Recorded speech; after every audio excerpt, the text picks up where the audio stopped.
Hi, this is Mich Monk with another podcast episode. We're going to talk about the British media again and their enablers' fixation that not only is harassing, but delusional, desperate, and dangerous as they try to erode Harry and Meghan's influence. From the start, when Meghan entered the public sphere of the British monarchy, we got to see firsthand the hatchet job used to tear at Meghan. And although the vitriol rides a cycle of peaks and valleys, depending on a variety of factors, the energy heaped at Meghan to remove her presence from the British monarchy, from Harry's side, and from the country, seems like even the planet, just never stops. But what makes the ongoing saga more dangerous is the steadfast campaign being waged against both Harry for leaving the Senior Royal Roadshow, for leaving his brother to his own devices, and for leaving England. And for Meghan, well, just for existing. So I'm thinking, hey, what's the big deal? Why Harry and Meghan? Like, really, why are you, the media, dedicating dollars, thousands of dollars, hundreds of thousands of dollars, with manpower to not only track the couple's goings on, but then fund these daily productions of reaction videos to the latest news? We've seen the panel of so-called experts, the TV news anchor interjecting Harry and Meghan blasts in a time where COVID is raging, recession is here, and post-Brexit consequences are still a thing. We see the propping up of people of color with questionable backgrounds and dubious reasons to even be interested, tripping over themselves to participate in the saving of the British Empire People's Movement. The easy answer is that Harry and Meghan are influential. They are making a difference. They are causing people to push pause on the monarchy propaganda and ask serious questions. They're acting like a couple with nothing to lose. And oh boy, is that dangerous. Because if you couldn't rein in Harry as you stripped all that was near and dear to him, and you can't use his father's money to punish him, and William's pinched face disapproval doesn't budge him, and let's not talk about Betty, who's always having a heartbreak moment about Harry, then what power do you have to control him? The media. And the media is using the campaign of desperation. Desperate times call for desperate measures. So in jumps the media like a comic book villain to the rescue. I presume they have something on their wall that says, "Let's make Harry's life hellish. Let's make fun of his mental health advocacy. Let's make fun of his show of independence. Let's make fun of his desire to have a normal family. Let's make fun of his earnest and sincere plans to make the world a better place." Because all those elements are a threat to the status quo. Walter Isaacson wrote about Steve Jobs and attributed this quote to him. Some say there are others, people who have created the quote, but for right now, it is largely given to Steve Jobs. And the message rings true. Here's to the crazy ones, the misfits, the rebels, the troublemakers, the round pegs in the square holes, the ones who see things differently. They're not fond of rules, and they have no respect for the status quo. You can quote them, disagree with them, glorify or vilify them. About the only thing you can't do is ignore them, because they change things. They push the human race forward. And while some may see them as the crazy ones, we see genius, because the people who are crazy enough to think they can change the world are the ones who do. Second part of the media campaign, their delusion. The delusion on the part of the media is that their strategy will work, that this steady bombardment to the couple's psyche and public image will cause a fracture that results in a complete fall from grace. And so they rely on the peers PMSing Morgan. Well, nah, we shouldn't let him in our space with that stereotype. Let's call him Piers Nincompoop Morgan. Yep. I'm going to keep this a bit G-rated, just a teeny bit, because this man can make me curse up a storm. What makes Mr. Nincompoop a thing? Well, his co-host Susanna Reid is quoted as saying to British GQ that while she often disagrees with him, I'm loath to say it, but he's a genius. Dylan Jones, the editor of British GQ, says, Piers likes to kick up dust. He likes to poke people in the chest, and if people start poking back and he gets a reaction, then he's happy. In Vice's article, The Making of Piers Morgan, he is considered a one-man clickbait machine. In just 30 days between May and June, the Daily Express website ran 68 stories featuring Morgan in the headline. In the space of 24 hours, the paper reported he had verbally attacked Meghan Markle and Nicola Sturgeon, prompted eye rolls from a host of The One Show, attended the Chelsea Flower Show, and been branded a moron by Irvin Welch. The man gets a high from his powerful platform, and Meghan gets his engine revving in a most disgusting fashion. According to Morgan's Twitter feed manifesto in 2019, it read, My New Year's resolution for 2019 is to be just as annoying, argumentative, and insufferably right about everything as I've been in 2018. Zero apologies in advance to all whiny PC crazed snowflake imbeciles who will be horrifically offended by absolutely everything I say or write. The making of this fool isn't by chance. Like any narcissist, there is a bit of that trait in the DNA. And then there's the sculpting by others who can spot a like-minded twit to groom and send out into the world. The fool started out on local London papers and after 2 years moved to The Sun. In stepped a key mentor with the paper's editor, Kelvin Mackenzie. By the way, here's a tidbit about his mentor. Mackenzie was known for making up stories about Elton John. And in 1987, he published a totally unfounded front-page story alleging that Elton John had sex with underage rent boys. Shortly afterwards, he further put himself in jeopardy with false allegations that the singer had the voice boxes of his guard dogs removed because the barking kept Elton awake at night. So Elton sued them, and the Sun had to pay £1 million. So do you see the similarities in behavior? At Mackenzie's urging, the fool was supposed to style himself as a friend of the stars, and the paper would run daily updates of him alongside celebrities such as Madonna, Bowie, and McCartney.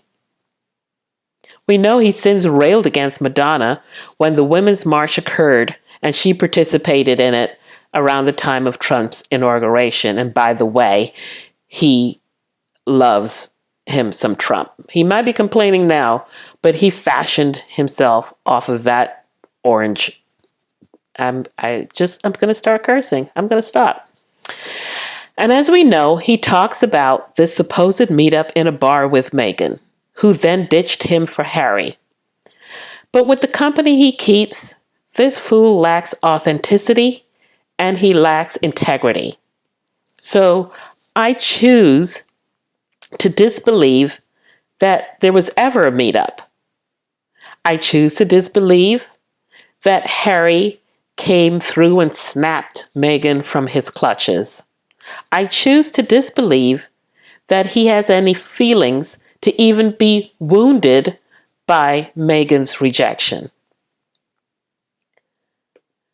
The fool then met Rupert Murdoch, and before long he was editing the paper's showbiz column Bazaar. In his memoirs, which he seems to spit out every so often, he wrote, I am developing a curious moral code as I go. Sometimes the job does feel a bit like playing God with people's lives. Editing a paper like this does not allow much room for sentiment.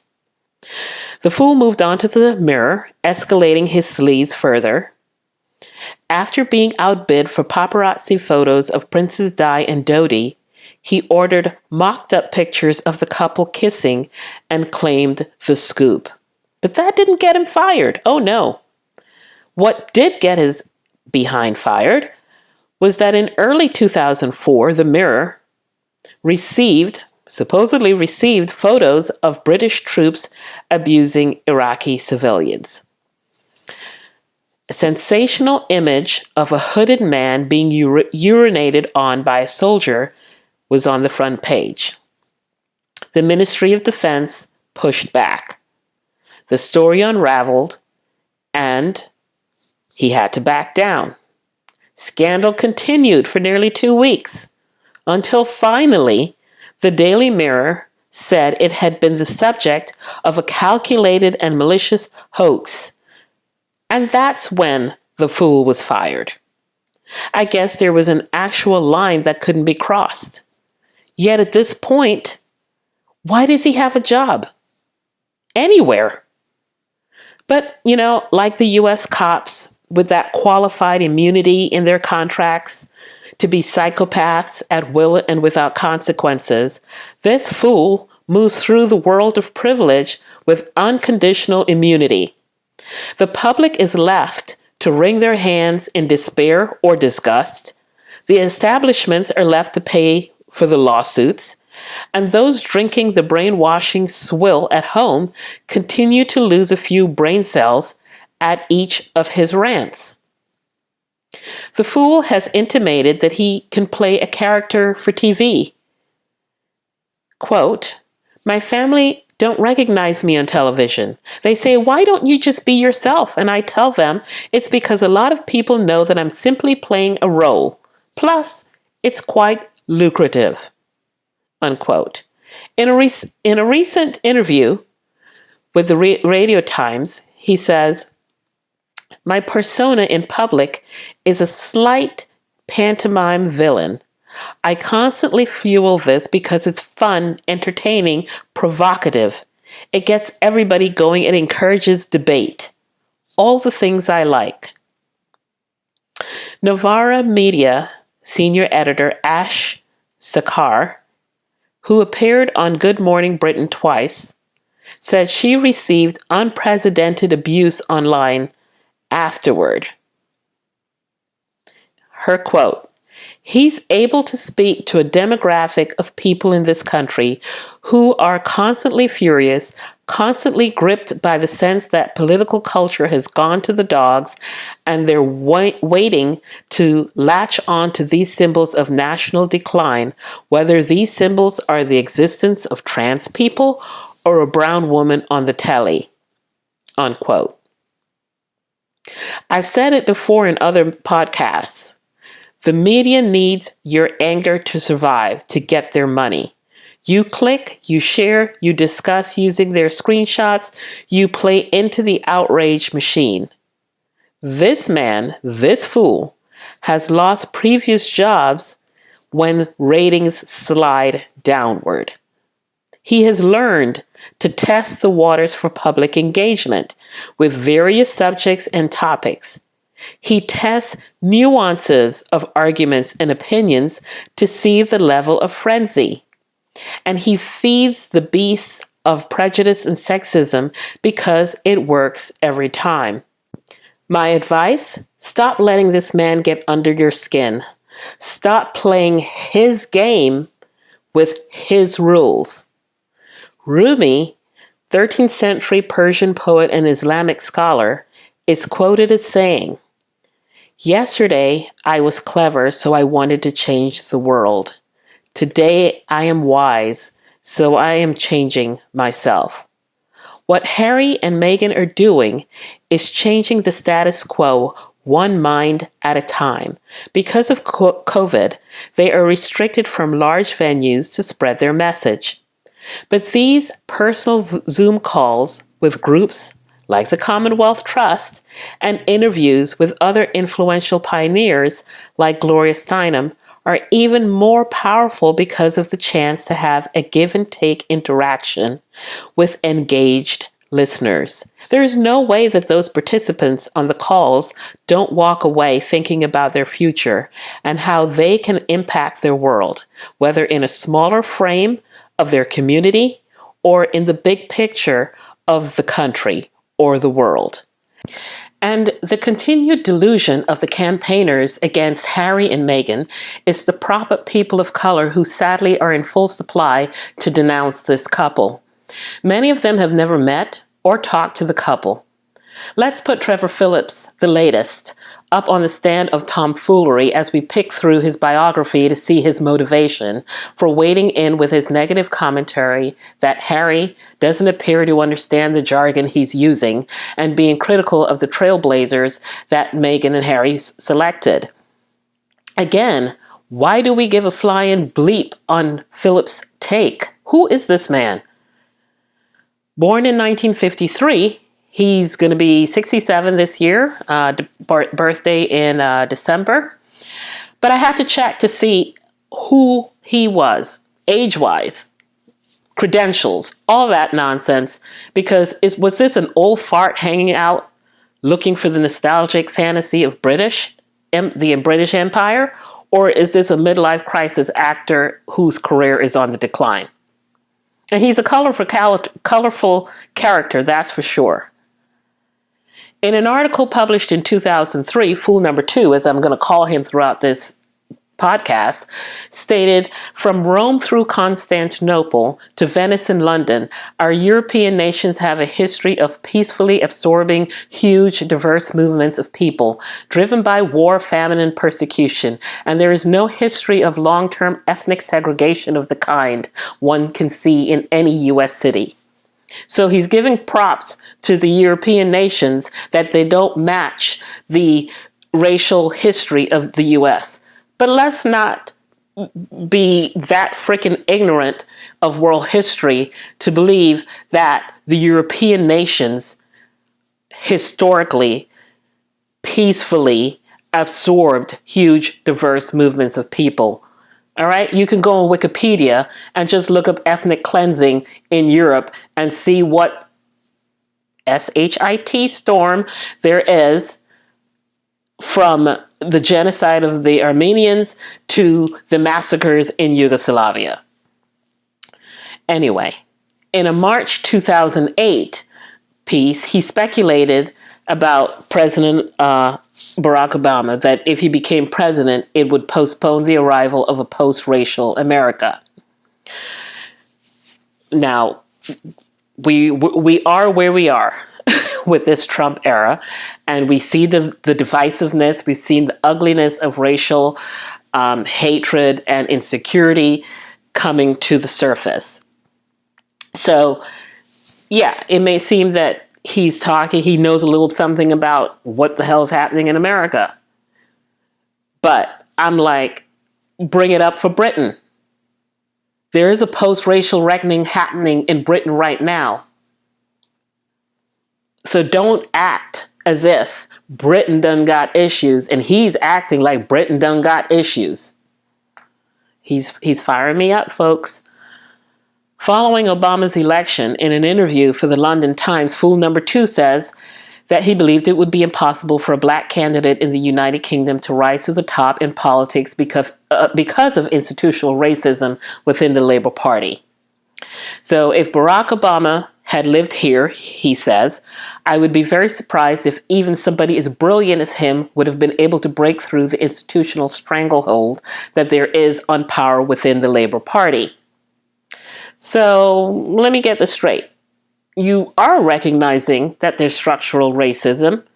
You are recognizing that there are inherent things wrong even within the so-called Labour and Liberal Party.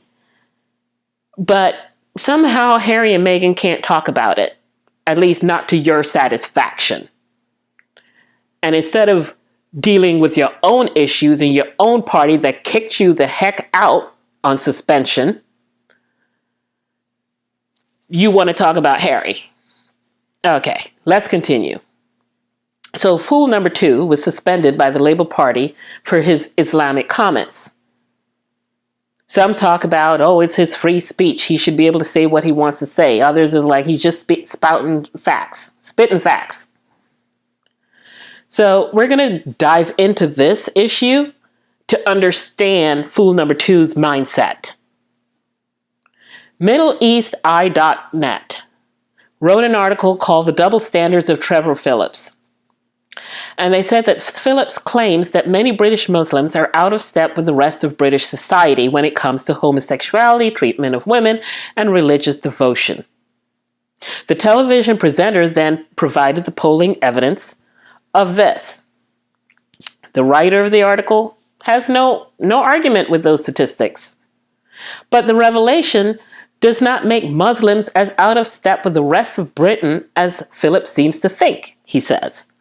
Phillips could have carried out a similar poll of Conservative Party activists, of Roman Catholics, of Orthodox Jews, or many other religious minorities and come up with something roughly similar. Has Phillips, for that matter, ever been to rural Norfolk? I know Britain just a tiny bit, don't know about Norfolk. I don't know if that's the deep south of Britain. I fervently urge him never to do so, says the writer.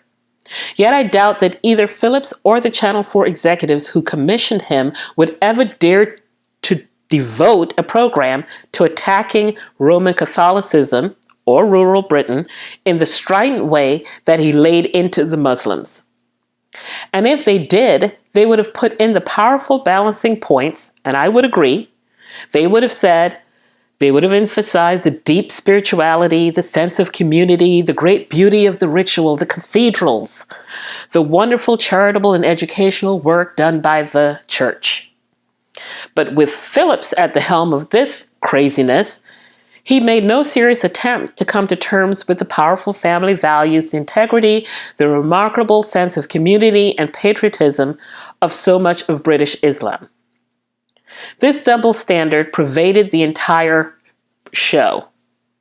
The writer talks about Phillips criticized the separatism of some Muslim communities, and he's right. He highlighted the way that certain Muslim communities keep themselves to themselves with schools and culture. Once again, the writer says he's right. The problem was that he made it seem like only the Muslims were doing this. Many members of the cabinet were educated at all-male schools, exclusively attended by members of the white middle class. They have the all-male clubs. And in Phillips' world, all that is fine, unless you're a Muslim. Because you're not allowed to have all of those things. So like fool number 1, this one had support from the likes of Daily Mail columnist Richard Littlejohn, who praised Phillips with, "I've got Muslim friends and neighbors in North London," and let me interject here. You know, when you start with, "I'm not a racist because I got friends in that racial group," you just need to shut the F up. Littlejohn adds, "Those who reject our liberal British values are always free to leave. We're all going to hell in a hijab." And that's the admirer of fool number 2. Prime Minister David Cameron shares Phillips' core analysis that there is a conflict between being a devout Muslim and being British. So, do you get a sense of why this fool was brought in to defend British sensibility and be the arbiter for who should speak up upon these things? This is a man who doesn't believe in multiculturalism unless defined a certain way. And it mustn't bump up against British identity. He attended school in Guyana. I wonder, would he be an ass to be the one to defend the ridiculous white wigs in the courtrooms and the racist insignias on the uniforms and having Betty framed on the walls? Does he understand that all those things contribute to the structural racism? That's what Harry's talking about? And as Harry comes out of the palace and sees the world with Meghan at his side at a different level, that all Harry is saying is, I am recognizing things that I took for granted.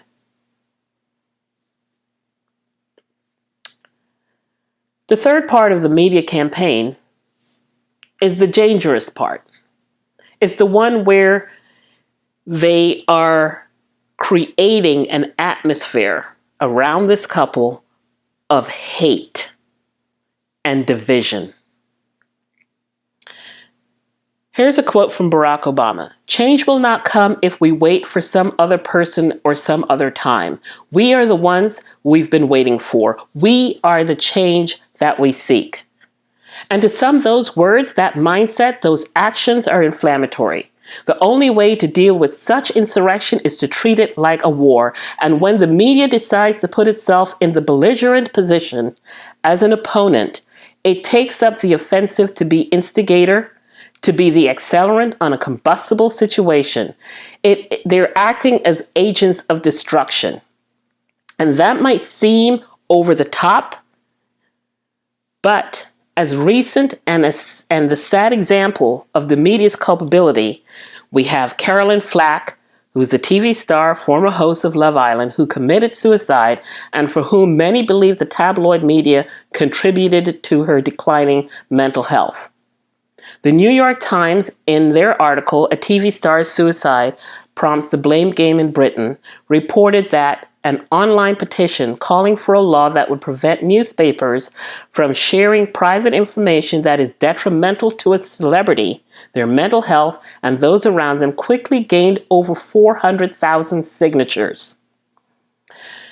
A Labour Party politician said the press have to take responsibility as well, accusing those newspapers of amplifying negative social media chatter. The Sun, the newspaper subject to the most criticism, with some social media users calling for a boycott, devoted 7 pages to Flack's death. On the front page, they led with the criticism of the British Crown Prosecution Service for its pursuit of fragile Caroline Flack in forcing her to trial. Never mind that in the previous year, The Sun featured blanket coverage of the assault allegations against Flack, even calling her Caroline Whack. But media commentators said they did not think calls for #Caroline's Law would be any more successful than past campaigns to strengthen privacy laws in Britain.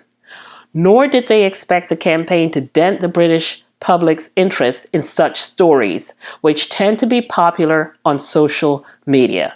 And how true is that outlook? And how sad it is that the British public has been trained like Pavlov's dog to want these articles, salivate over these articles. And even if somebody dies or is injured, there's sadness, but it's quite temporary before they're sitting there waiting for the next article to come out. How sad are those people's lives? Roy Greenslade, a media columnist for The Guardian, and who once worked at The Sun and was also editor of the Daily Mirror, said, quote, "This is one of those great hypocrisies of the British public, that they indulge in reading and often writing about these celebrities, and then when things go wrong, they turn on the media and say it's all the media's fault." Unquote. He claimed in Ireland there seemed to be less of an appetite for celebrity gossip. Thank God for the Irish. The same for other European countries like France and Norway. And yes, there's gossip rags that do exist, like the National Enquirer. But as he claims, and I agree, they're not seen as serious newspapers like Britain's tabloids. Like, what the heck is wrong with you all? Adrian Bingham, a historian who has written a history of Britain's tabloid press, said that the British newspapers' focus on people's private lives first boomed in the 1930s as the publications competed for scoops. Quote, "People would have done anything then. If they could have hacked phones in the 1930s, they would have." He continued to say that the death of Diana, while pursued by journalists, didn't lead to anything meaningful around press regulation. The TV star Flack that I just mentioned was not as big enough a celebrity, and the newspapers were already using their platforms to divert blame. David Yelland, a former editor of The Sun and deputy editor of the New York Post, says, "Did the tabloids kill her? I think the reality is that popular newspapers are now just one part of the toxic ecology the very famous have to cope with." He continues, "Social media and the tabloids feed off each other in a way which creates a living hell for celebrities in the wrong place at the wrong time. It seems to be getting worse, and there are no easy answers." There are easy answers. You make laws. You enforce them.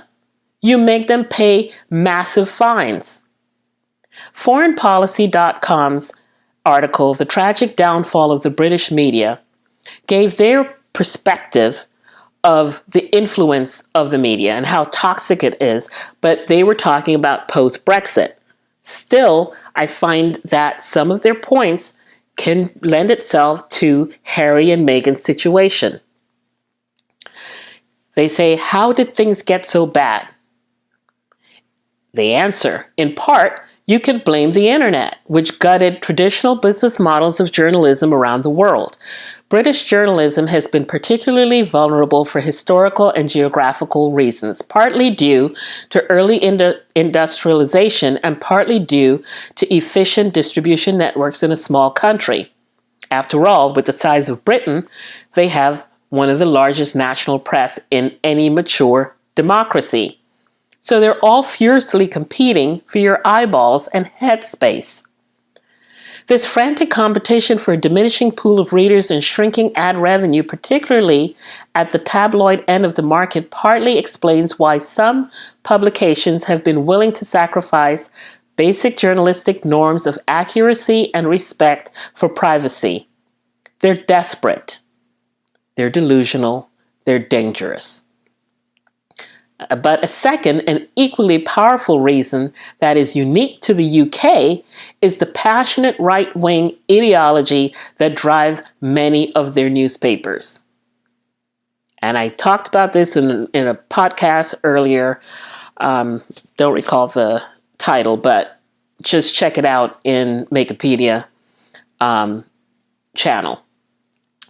These echo chambers are created and thrive on this constant national stage discussion about Harry and Meghan, as if they will affect the average Brit getting a job, having good health care, gaining home ownership, living in safe communities.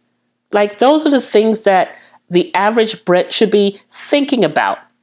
Instead, you get a daily deluge of Harry and Meghan as if they're going to affect all those things, that they must be stopped, they must be contained, they must be metaphorically castrated so that the British life of the average citizen can remain intact and won't be ripped away from them. Again, why are people so gullible? The foreign policy article continues with the fact that Boris Johnson had abandoned his leadership bid of his party after Brexit because of leaked email that stated he didn't have the support of Murdoch or Daily Mail's editor. Even in the age of social and digital media, which so many commentators believe will democratize communications, the old-fashioned media proprietors and editors still serve as political kingmakers in Britain. If the media is truly so all-powerful, would it be hard to imagine a vulnerable monarchy kowtowing to its true masters? Would it be hard to imagine that the monarchy would toss people like Harry and Meghan to feed these hounds of hell in order to protect their interests? In the aftermath of the infamous phone hacking scandal, Parliament did in fact accept key recommendations that the press's efforts at self-regulation should be periodically scrutinized by an independent body in order to ensure that it is abiding by its own code of conduct. whose first rule is that newspapers should take care not to publish inaccurate, misleading, or distorted information. A compliance system would include regulatory sanctions for errant publications, such as equal prominence given for corrections and fines. However, there's always a but the conservative government, who's in power, under huge pressure from the same press barons who didn't endorse Johnson in the beginning, stalled on implementing the regulations and the recommendations. And the British press today therefore feels free to break its own industry code with as much frequency and impunity. They go on to say, to deflect criticism, the media established a new regulator, the Independent Press Standards Organization, which is owned and run by the major publishers. And we know they have ruled against Harry on occasion. What the media has done and continue to do to Harry and Meghan is all out there for anyone to see. Yes, there are behind the scenes shenanigans going on with the firm and the Royal Rota and all of that nonsense. But in their arrogance, the media is just tossing out things that are blatantly untrue, blatantly misleading, blatantly distorting. I hope that with the hate that they stir and the divisiveness that they stir around this couple's head, that it doesn't titillate someone to do harm for the misguided reason of patriotism and protecting the monarchy. I've seen it happen. If you're in the US and you watch Mr. Orange Face at the debate talk about stand by and stand in and wait him, whatever the heck he said to his group, and they made it their logo the next day. And when he was in Walter Reed, they said that they are pledging their allegiance to him, not the party, not the country, to him. So words matter. Your platform matter. And this media campaign of hate and vitriol will have an effect. Every action has unintended consequences. But in this case, there won't be anything that's unintended. The intention is clear. So we see you, British media, you bastards. We see you, the enablers. We know what you're doing. And all I can say right now is to send light and love and protection to Harry and Meghan, and may they continue to be a force of good, a force of change. Break the status quo. This is Mich Monk, signing out.